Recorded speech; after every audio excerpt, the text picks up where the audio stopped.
जो लिखा नहीं इतिहास के पन्नों पर वो दर्ज हो गया दिलों की किताबों में। वो नेता नहीं एक साधक था जिसने नाम कमाया अपनी जवाबों में।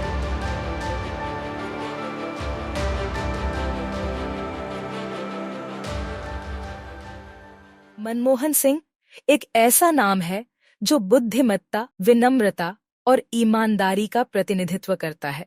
उनका जन्म संयुक्त पंजाब के एक छोटे से गांव में हुआ था और वह भारतीय इतिहास के सबसे सम्मानित नेताओं में से एक बन गए।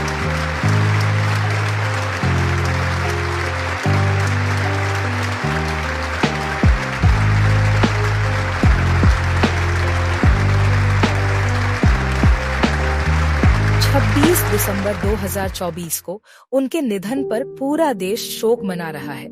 आज हम उनके असाधारण जीवन यात्रा पर नजर डालते हैं। कम बोलने वाले लेकिन बड़े प्रभावशाली, उनका जीवन और विरासत दुनिया भर के करोड़ों लोगों को प्रेरित करती रहेगी। प्रारंभिक जीवन और शिक्षा। मनमोहन सिंह का जन्म 26 सितंबर 1932 को अविभाजित पंजाब के छोटे से गांव गाह में हुआ था, जो अब पाकिस्तान में है। उनका प्रारंभिक जीवन साधारण था, लेकिन बचपन से ही वे ज्ञान के प्रति भूखे थे।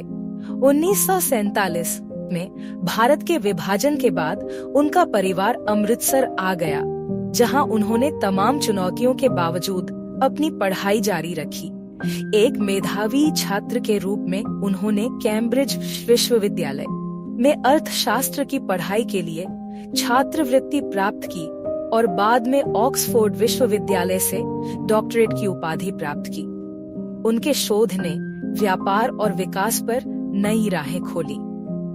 यह उनके जीवन का वह दौर था जिसने उनके भविष्य की भूमिका को आकार दिया। शैक्षणिक और नौकरशाही करियर। विश्व स्तरीय शिक्षा से सुसज्जित होकर मनमोहन सिंह ने भारत की सेवा के लिए अपनी यात्रा शुरू की। उन्होंने अपने करियर की शुरुआत एक प्रोफेसर के रूप में की, लेकिन जल्दी ही सार्वजनिक सेवा में आ गए। 1960 के दशक में उन्होंने संयुक्त राष्ट्र में काम किया, जहां उन्होंने वैश्विक अनुभव प्राप्त किया। बाद में मुख्य आर्थिक सलाहकार, वित्त मंत्रालय के सचिव और भारतीय रिजर्व बैंक के गवर्नर के रूप में उनकी भूमिका ने देश की अर्थव्यवस्था को स्थिर और प्रगति की राह पर डाला। 1980 के दशक तक वह भारत के प्रमुख आर्थिक विचारकों में से एक के रूप में जाने लगे। 1991 के आर्थिक सुधार। 1991 का साल भारत और मनमोहन सिंह दोनों के लिए एक महत्वपूर्ण मोड़ था। देश गंभीर आर्थिक संकट का सामना कर रहा था। विदेशी मुद्रा भंडार खत्म हो रहे थे और दिवालियेपन का खतरा मंडरा रहा था। ऐसे समय में प्रधानमंत्री पी.वी. नरसिम्हा राव ने मनमोहन सिंह को वित्त मंत्री नियुक्त किया। यह एक ऐतिहासिक क्षण था। मनमोहन सिंह ने व्यापक सुधार शुरू किए, जिन्होंने भारतीय अर्थव्यवस्था को उदार बनाया।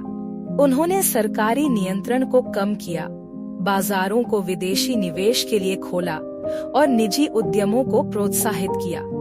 अपने पहले बजट भाषण में उन्होंने विक्टर ह्यूगो के शब्दों को उद्धृत किया, उस विचार को कोई ताकत नहीं रोक सकती जिसका समय आ गया हो।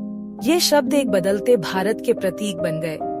इन सुधारों ने आलोचनाओं के बावजूद भारत की अर्थव्यवस्था को एक नई दिशा दी और उसे वैश्विक मंच पर पहुंचा दिया। प्रधानमंत्री कार्यकाल। 2004 में मनमोहन सिंह को भारत के 13वें प्रधानमंत्री के रूप में चुना गया और वह इस पद पर पहुंचने वाले पहले सिख बने। उनके नेतृत्व में भारत ने आर्थिक वृद्धि और सामाजिक प्रगति के एक दशक को देखा। महात्मा गांधी राष्ट्रीय ग्रामीण रोजगार गारंटी अधिनियम जैसे कार्यक्रमों ने लाखों लोगों को रोजगार प्रदान किया। शिक्षा और स्वास्थ्य के क्षेत्र में उनकी पहल ने असमानता को कम करने की कोशिश की। अंतर्राष्ट्रीय स्तर पर सिंह ने भारत की स्थिति को सशक्त किया। उन्होंने ऐतिहासिक भारत अमेरिका परमाणु समझौते में महत्वपूर्ण भूमिका निभाई, जिसने दशकों की परमाणु अलगाव को समाप्त किया और भारत की ऊर्जा सुरक्षा सुनिश्चित की। हालांकि उनके कार्यकाल को राजनीतिक विवादों और भ्रष्टाचार के आरोपों से भी घेरा गया, लेकिन उनकी नीतिगत प्राथमिकताओं और दृढ़ संकल्प ने उन्हें आलोचनाओं से ऊपर रखा। उनके कार्यकाल की आलोचनाओं के बावजूद यह कहना गलत नहीं होगा कि उनकी आर्थिक दृष्टि और नेतृत्व ने भारत के विकास की दिशा में एक अमिट छाप छोड़ी। विरासत और व्यक्तिगत जीवन। राजनीति से परे मनमोहन सिंह एक समर्पित पति और पिता थे। उनकी पत्नी गुरशरण कौर हमेशा उनके साथ खड़ी रहीं। दोनों ने 3 बेटियों का पालन पोषण किया और उनमें सादगी और मेहनत के मूल्य डाले। उनका व्यक्तिगत जीवन हमेशा अनुशासन और सादगी का प्रतीक रहा। उनकी उपलब्धियों के लिए उन्हें पद्म विभूषण जैसे अनेक पुरस्कारों से सम्मानित किया गया। एक विद्वान, सुधारक और ईमानदार नेता के रूप में उनकी विरासत आने वाली पीढ़ियों को प्रेरणा देती रहेगी। जैसे ही हम मनमोहन सिंह को अलविदा कहते हैं, हम उन मूल्यों को याद करते हैं जिनका वह प्रतीक थे: ईमानदारी, बुद्धिमत्ता और सेवा।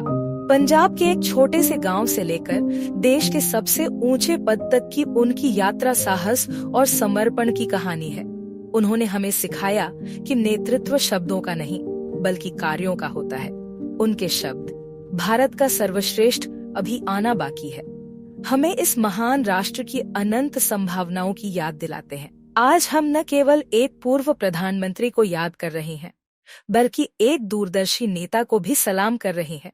डॉक्टर मनमोहन सिंह, आपकी आत्मा अमर रहे।